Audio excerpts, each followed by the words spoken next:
Thank you very much. Okay, that was just grudging. It's okay, you can make up for it at the end. Thank you very much, ladies and gentlemen. It's always odd to be on stage as an expert from the games industry, speaking to people who don't come from the games industry, because I do feel like the first Martian to land on Earth. I am the only person in the game sector to own a suit jacket, which is why they let me out. I'm here to talk to you today about gamification. Before I do, a couple of very quick things. Two speakers earlier mentioned Google and analytics. Coming from a tech company, grab him and don't let him go. Google is your friend. Analytics, maps, everything they do, all the free stuff, totally change your business. Anyway, having said that, I'm here today to talk to you about gamification. Now, do any of you consider yourself gamers? There's about 4, and I know you're lying, Alistair. I'm here as a representative, hold on, here we go. We haven't checked this, so this could all go horribly wrong. I'm here as a representative of the games industry. And to many of you, that probably means you're thinking about things like Space Invaders, if you're my age. Or if you're slightly younger, you're probably thinking about things like Grand Theft Auto. And yes, I did choose that image because I was coming to a tourism conference. It's very odd to be here, as I say, from the games sector, because traditionally, games have been something of an enemy to the tourism trade. A lot of you may be thinking about gamers as people who sit inside quite a lot and don't tend to travel. We're talking about a lot of very angry young men who sit in front of tellies and shout a lot. And I won't lie to you, that is how it happened. However, games are changing, and games can actually make a difference to a lot of what you're doing. I'd like to break off for a second and talk about Hollywood and the film industry. Much has been made in the last few years about the value of the film sector to Scotland. We had James Bond and M coming up to Scotland to escape from technology in Skyfall. Skyfall. We had the government putting a lot of money into Brave to help the tourism industry. I don't know if you're aware, but games is bigger than Hollywood. Grand Theft Auto, that I mentioned a moment ago, not only beat James Bond in terms of sales, but beat the entire film industry last year. It came out in September, and in 6 weeks, it sold 29 million copies. It took 3 days for it to make $1 billion. That is a Dr. Evil sum. I feel like I should have shaved my head and be wearing a nicer suit. And we've been talking a lot about mobile this morning. Mobile has radically transformed things. This is a little graph I stole from the Apple Store. Apologies to Nick. If I could have got the Android Google Play ones, I would have used those, I promise. The App Store, the Apple App Store, launched in July 2008, and it took them 2 years to get 1 billion downloads. In December last year, they did 2 billion downloads in a month. Right, this is from May last year, where they just crossed the 50 billion download mark, and 40% of that, roundabout, is games. And it's games that are on the go. So how do we use this? How do we make use of this? If the hardcore gamers are producing revenues in excess of $1 billion in 3 days, if we take the 3.4 billion mobile users in the world into account, what can we do? Well, it all started back in the early 2000s, when phones started to get their own onboard processing capability and started to be able to do some clever things. This is where we came into the whole concept of gamification. Have any of you come across the word gamification before, outside a magazine article? Okay. The definition, according to Wikipedia, is the use of game thinking and game mechanics in non-game contexts to engage users. I'm glad we cleared that up. All simple now? It was all kicked off by a company in the US called Foursquare.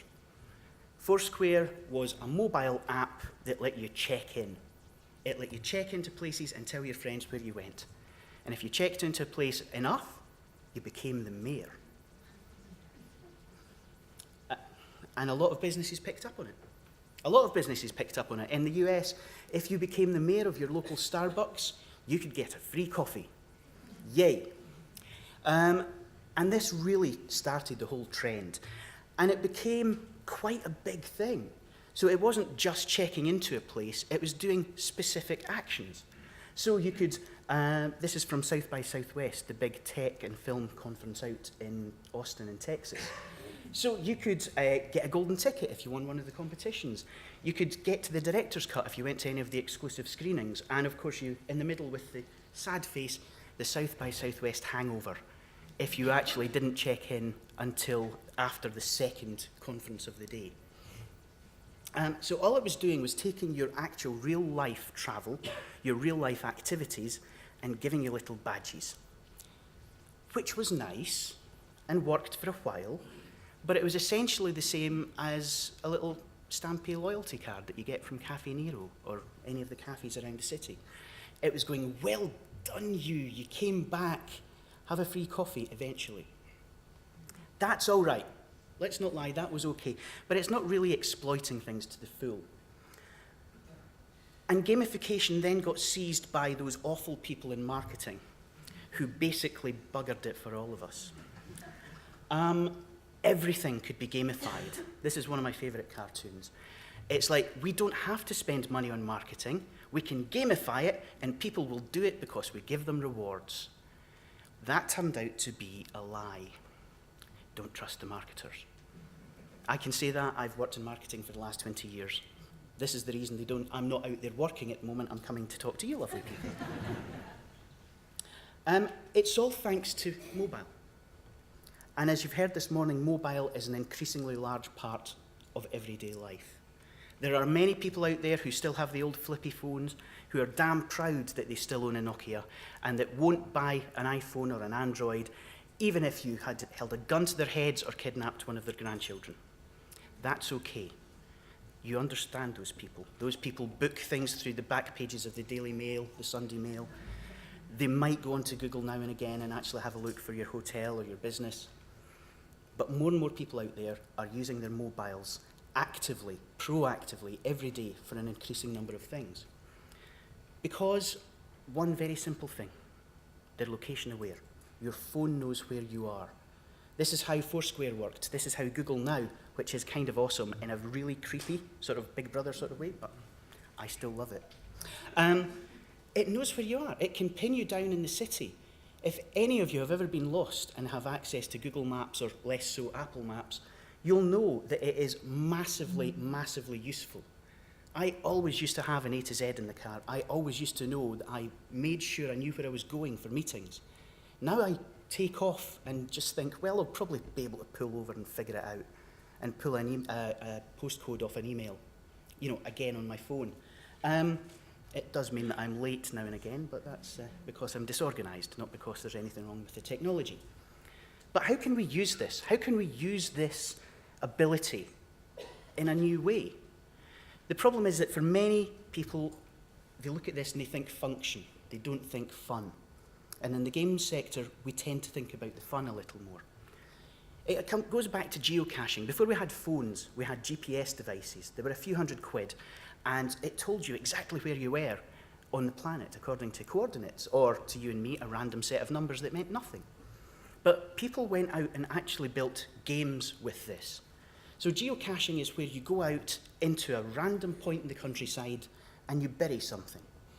It could be a book, it could be a little note, it could be a keepsake or a trinket, but you leave it and you mark the position so someone else can find it. And the idea is that you go out and find somebody else's geocache and you leave something else in its place. And it's been very, very popular. The United States has close on 1 million geocaches. Germany and Canada are following behind. Britain, I'm thinking possibly because of the weather. It tends to be a little inclement. Not so much. But it was all about creating a real-world treasure hunt. And this is where the thinking about location awareness tended to stop. So how do we bring this up to date? How do we make this relevant to rainy, cold, wind-swept, somewhat snowy, and occasionally sunken Britain? Well, we live in an app world. We live in an app economy. There are apps out there for almost everything. And unfortunately, they tend to be quite functional and a little bit on the dull side, by and large. Remember, 40% of the apps out there that are being used downloaded every day are games. When I was putting this session together, the organisers asked me to use a lot of examples, a lot of case studies. And I gave them quite a few, and they came back and said, dumb it down a bit. And I gave them another few, and they said, no, dumb it down a bit. So, yeah. We'll just stand and look at each other in awkward silence. No, I do have some very, very good examples for you. But before we move on to the examples from companies here in Scotland, I would like to leave you with a couple of bits and pieces. There's so much more that you can do with the technology that exists right now. And there are well over 100 companies here in Scotland working in the game sector who are doing some incredibly clever things with voice activation, location awareness, movement awareness. They're using things like the Microsoft Kinect, so you can actually walk past a shop window and it knows that you're walking past. Weird stuff. But if this has interested you in any way, I'd like to leave you with this URL. There's a gentleman called Jesse Schell who I invited over to talk at the Turing Festival last year. He has a vision that he calls the Gamepocalypse. I can't fit this into this session this morning, unfortunately, so I would just give you this little bit.ly link. Go and check it out. It's a 2-part video. It's on YouTube. It's astonishing. It will either make you realise the power of play, the power of games, or it will terrify you and you'll be hiding in a cupboard, possibly for the rest of the week. I think it's really exciting, but, you know, techno joy. So, let's move on and have a little look at some of the case studies out there. You saw some amazingly impressive augmented reality from one of our speakers earlier. I'm going to take you through a few examples from another Scottish company who are doing things on a commercial level. We've got Zappar, who do augmented reality. We've got Polybius in East Kilbride, believe it or not, who are actually doing games within resorts and locations, hotels. We've got Quartic Llama, who have done something really clever about storytelling within the context of Dundee. And finally, we've got Egio, who should be the biggest tech company in Scotland, but inexplicably are not yet. So, first of all, Zappar. Does anyone know what that is? Anyone? It's a QR code. And I couldn't pass up the opportunity to be a bit geeky and find one that had the Superman logo in it. QR codes, fantastic things. You point your phone at them and they do something. They open up a link, they play a video, they let you access a game. They are also clunky, outdated, and the most hideous bloody things. Try fitting that into any sort of design and it's just going to look absolutely repulsive. However, there's an alternative. One of our local companies, a company called Zappar, are using the cameras on your smartphones in exactly the same way, and the same way that you saw earlier, but they're doing something a little bit different. You point it at an image, and it can be any image, and it can do something. It can cause your phone to play video. And so you look at it with your iPad, you look at it with your smartphone, and all of a sudden you've actually got characters coming to life. You've got things happening. You can actually open up and play games. So what does that mean in terms of technology? Well, in terms of tourism, I do beg your pardon. Here's a little example they put together. When I said any image, I meant any image. Your company logo, your shop front, the lobby of your hotel. One of the things they're thinking about doing is making every stop sign, give way sign, and one-way sign in the whole of the UK an entry point into their content. That's genius. That means that you can actually access their stuff from almost any street in the entire country. And if you extend that out to the US and use the US street signs, wow. And the way they're doing this is they're actually creating games, they're creating experiences. A couple of years back, they launched their first range of clothing with Asda in the UK and Walmart in the US. So you go and buy a t-shirt, and it's a perfectly nice t-shirt, if you happen to like WWE or Muppets. But when you point your iPad at it, you tap to play, and all of a sudden, you can have a monkey playing a drum. Or you can have an interactive street sign, you can have something that you can actually play. The guitar you saw back there, you can play the guitar. It doesn't exist, it's a virtual guitar, but it's totally cool. You can fire things at your friends, you can blow up UFOs.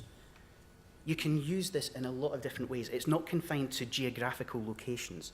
What it is it giving you the augmented reality that you saw earlier, but in different ways.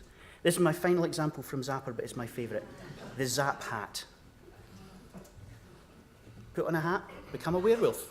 Or, if you don't like being a werewolf, why not a zombie? And on that, I shall leave Zapper alone.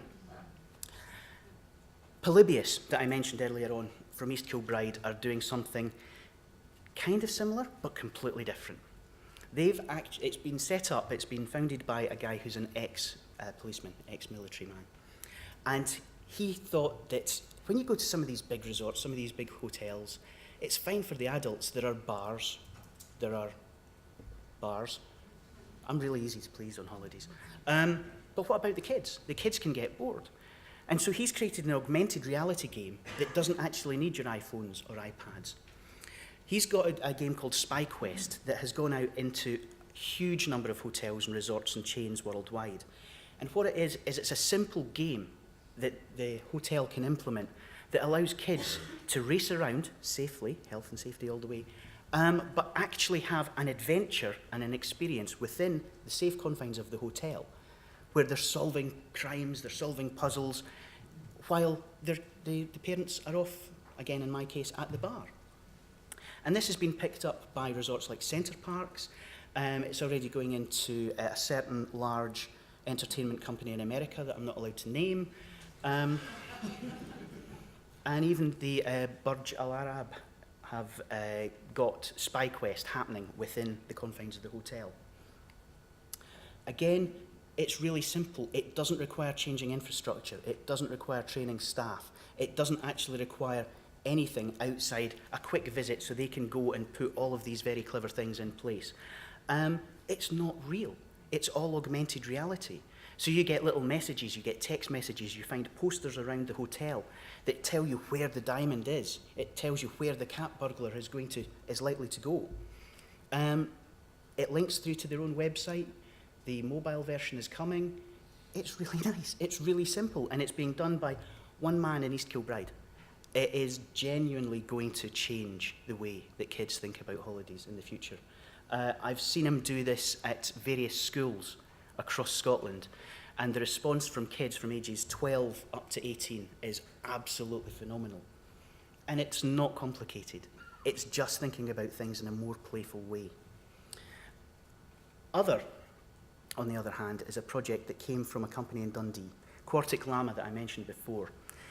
This was something of a collaboration. They worked with the National Theatre of Scotland to actually produce something around, 1 minute, we can cram this in, to produce an experience to support the stage production of Let the Right One In. And what they did was they created a ghost story that is set in the centre of Dundee and that can only be accessed through the centre of Dundee. So you start outside Dundee Rep, you plug in your iPhone, you start the app, you put in some headphones, it tells you to turn left and walk up the street. And it takes you around the entire city centre of Dundee and tells you a ghost story at the same time. So the stage production closed about 6 months ago, but this story still exists in space. It's been put up for BAFTAs, it's been put up for International Art Awards, but it shows you the power of actually thinking about things in a more playful way, because it was just a marketing campaign, but it's also a game. The final example, EGO. We're all familiar with cities, we're all familiar with Google Maps by now, I would hope.